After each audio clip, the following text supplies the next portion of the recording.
आज 10 विषयों पर मंत्रिमंडल में ने निर्णय लिया है। सर्वप्रथम जो सबसे महत्वपूर्ण निर्णय है वह स्वास्थ्य विभाग से संबंधित है। इंदिरा गांधी आयुर्विज्ञान संस्था IGIMS जो पटना है, वहाँ पर मरीजों को दवा एवं सभी प्रकार की चिकित्सा सुविधाएं निःशुल्क उपलब्ध कराने की स्वीकृति दी गई है। बिहार चिकित्सा सेवाएं एवं आधारभूत संरचना निगम लिमिटेड के माध्यम से दवा एवं चिकित्सीय सामग्रियों की आपूर्ति करने एवं उपरोक्त व्यवस्था संस्था में पूर्व से लागू पंजीकरण शुल्क एवं प्राइवेट वार्ड डीलक्स वार्ड में भर्ती मरीजों के लिए शैय्या शुल्क एवं अन्य शुल्क को छोड़कर लागू करने की स्वीकृति दी है। इसका मतलब ये है कि अब से जब से एक अधिसूचना जारी होगी स्वास्थ्य विभाग द्वारा, IGIMS इंदिरा गांधी आयुर्विज्ञान संस्था में सभी प्रकार की दवाइयाँ और अब निःशुल्क उपलब्ध कराई जाएगी और सुविधा उपलब्ध कराई जाएगी। केवल पंजीयन शुल्क लगेगा, बहुत ही छोटी पंजीयन शुल्क लगेगा, और साथ ही साथ जो प्राइवेट वार्ड है और डीलक्स वार्ड है उसमें जो बेड के चार्जेस हैं वो लगेंगे। अब दवा फ्री मिलेगी, जांच भी फ्री होगा। जांच तो अभी भी फ्री है, जांच और दवा फ्री मिलेगी।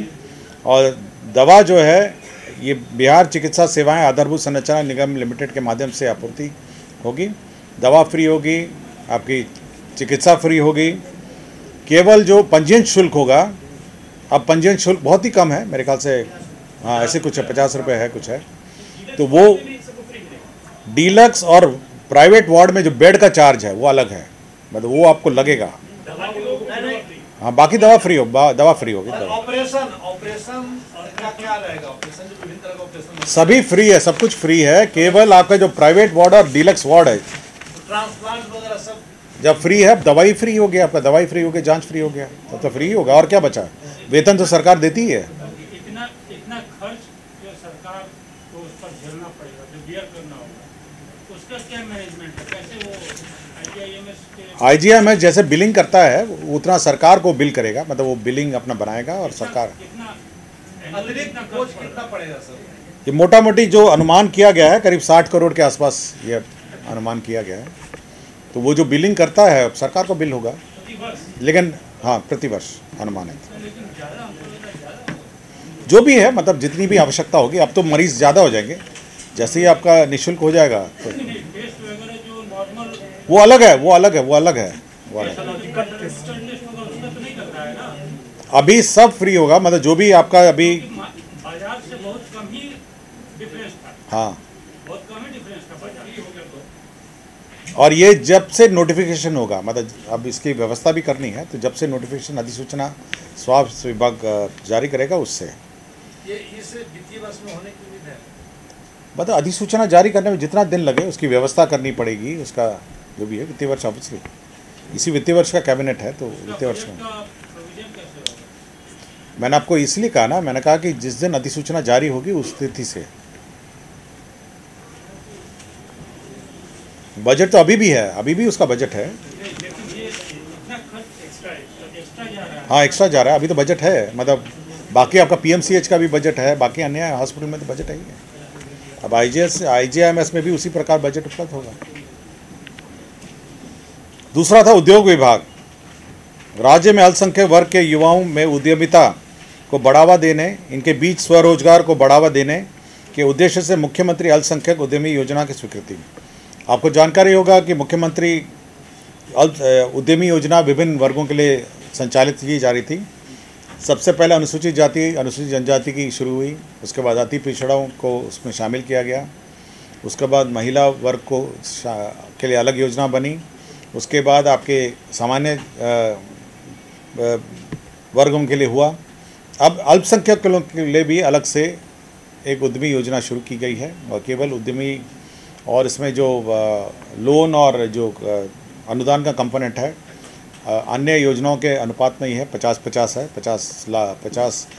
5 लाख आपका लोन है और 5 लाख आपका अनुदान है। और जो सूद की राशि है, जो इंटरेस्ट है, जो लोन की राशि में सूद है, वो अपने वर्ग अनुसार है, अति पिछड़ा का अति पिछड़ा के अनुसार है, महिला का महिला के अनुसार है, और जनरल का जनरल के अनुसार है। इसमें कितना है माइनॉरिटी? और उसका जो अति पिछड़ा होगा था अति पिछड़ा के अनुरूप होगा, अपने अपने वर्ग के अनुसार है, अलग से हम लोगों ने निर्धारित नहीं किया है, उसी के अनुरूप होगा। और करीब 100 करोड़ इसमें उपलब्ध है वर्ष 2023-24 में। तो 100 में आप अनुमान कर सकते हैं 10 लाख के हिसाब से करीब 1000 लोगों को दिया जा सके। 5 लाख क्या मिलेगा? 5 लाख? हाँ, 5 लाख अनुदान है और 5 लाख आपका ऋण है। तो ऋण की जो राशि है उसमें सूद लगेगा, तो सूद उसके अपने वर्ग के अनुसार है। अगर महिला होगी तो महिला के अनुसार होगा, महिला उद्यमी योजना के अनुसार। वित्तीय अल्पसंख्यक वित्तीय निगम वाला वो बंद हो जाएगा, वो बंद हो जाएगा, मैक्सिमम इंटरेस्ट कितना है? वो बंद हो जाएगा, वो बंद हो जाएगा। मैक्सिमम इंटरेस्ट कितना है इसका? 1% है ना, एक को इंटरेस्ट फ्री है और एक को 1% लगता है ना।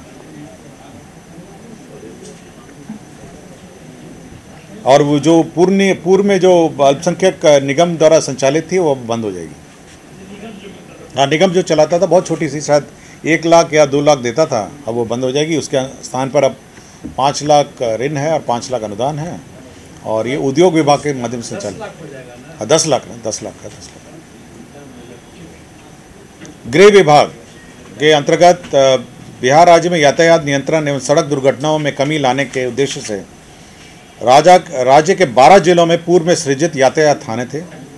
अब 28 जिलों अतिरिक्त 28 जिलों में भी अब यातायात थाने होंगे, और इसके लिए जो 4215 पदों का सृजन जो आवश्यकता है उसमें 3366 पद तो पहले सृजित हो गए हैं, और 8049 पदों के सृजन की स्वीकृति कैबिनेट ने दी है। इसमें आपको जानकारी होगी कि 12 जिले में ऑलरेडी यातायात थाने थे, जो ट्रैफिक के थाने थे वो पहले ही थे।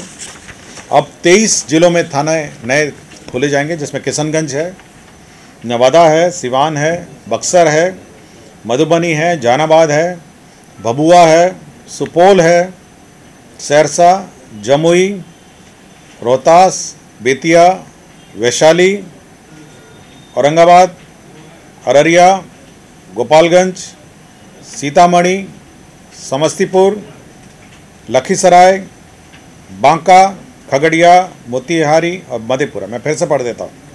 किशनगंज, नवादा, सिवान, बक्सर, मधुबनी में अब यातायात थाने होंगे। और दूसरा एक और परिवर्तन हुआ है, जो पटना में जो 3 यातायात थाना है, एक है गांधी मैदान यातायात थाना है, दूसरा है बाईपास यातायात थाना है, और तीसरा है सगुना मोड़ थाना है। तो ये यातायात थाना 3 थाने हैं यातायात के। तो इनका जुरिस्डिक्शन है परिवर्तन किया है कि कौन से थाने जो थाना है वो कौन से यातायात थाने में है। बड़ी लंबी सूची है, अगर आपको चाहिए होगा तो मैं उपलब्ध करा दूंगा, अगर आपको छापना हो, ताकि हमारे पटना के जो लोग हैं वो जान सकें कि कौन सा थाना कौन सा यातायात थाना के साथ है। तो मैडम ये आपको दे दूंगा। दूसरा, उसी प्रकार गया में भी नगर यातायात थाना और बोध गया यातायात थाना, तो यह भी मतलब बोध गया के जो गया और बोध गया का यातायात थाना है उसका भी जुरिस्डिक्शन तय किया गया। तो ये दोनों थाने का जुरिस्डिक्शन तैयार किया है। तो ये एक महत्वपूर्ण निर्णय है। और 23 जो नए पुलिस क्षेत्र बनाए गए हैं, अतिरिक्त 28 जिलों में यातायात थानों का सृजन है। तो ये एक महत्वपूर्ण निर्णय हुआ है। ये मंत्रिपरिषद ने औद्योगिक क्लियरेंस दिया है। मेसर्स ड्यूराटेक सीमेंट है, ड्यूराटेक सीमेंट जो सीमेंट बनाती है वो ड्यूराटेक जो समस्तीपुर में ये लगाएगी, रहीमाबाद में, और 86 करोड़ 44 लाख का इसका इन्वेस्टमेंट है। ये समस्तीपुर में ड्यूराटेक अपना सीमेंट का प्लांट लगाएगी। आत्मनिर्भर बिहार के 7 निश्चय के अंतर्गत छपरा नगर में स्टॉर्म वाटर ड्रेनेज योजना की स्वीकृति दी गई है छपरा शहर में, और ये 134 करोड़ 97,08,900 रुपये है। तो 134 करोड़ 97,08,900 रुपये की योजना है। ये छपरा नगर निगम क्षेत्र में ये स्टॉर्म वाटर ड्रेनेज योजना स्वीकृत की गई है। एक भूमि स्थानांतरण का भी मामला है। पटना जिला अंतर्गत पटना सदर अंचल में जो गांधी मैदान मेट्रो स्टेशन है उसके लिए रेड क्रॉस की थोड़ी भूमि जो है वो मेट्रो रेल कॉरपोरेशन को शुल्क सहित 48,78,000 रुपये में दी गई है। तो पटना जो गांधी मैदान मेट्रो स्टेशन है उसके लिए ज़मीन दी गई है। माननीय उच्च न्यायालय में सामान्य प्रशासन विभाग का प्रस्ताव है। माननीय उच्च न्यायालय में संयुक्त निबंधन आईटी के पदनाम के स्थान पर संयुक्त निबंधन आईटी प्रशासन में परिवर्तित किया गया है। ये बहुत छोटा सा परिवर्तन है। केवल आईटी संयुक्त निबंधन आईटी की जगह संयुक्त निबंधन आईटी प्रशासन। आप लिख लीजिएगा, मैंने आपको बता दिया, पढ़ देता हूँ, मैं पढ़ देता हूँ आपको। माननीय उच्च न्यायालय, ये सामान्य प्रशासन का प्रस्ताव है। माननीय उच्च न्यायालय पटना में संयुक्त निबंधक आईटी के पदनाम के स्थान पर संयुक्त निबंधक आईटी प्रशासन परिवर्तित करने की स्वीकृति दी गई। मैं फिर से रिपीट कर दूं, माननीय उच्च न्यायालय पटना में संयुक्त निबंधक आईटी के पदनाम के स्थान पर संयुक्त निबंधन आईटी प्रशासन परिवर्तित करने की स्वीकृति दी गई। एडमिनिस्ट्रेशन जुड़ गया। हाँ, प्रशासन जुड़ गया बस। अब 2 लोगों को डिसमिस किया गया। अश्विनी कुमार तत्कालीन अंचल अधिकारी कतरीसराय नालंदा, इनको डिसमिस किया गया है।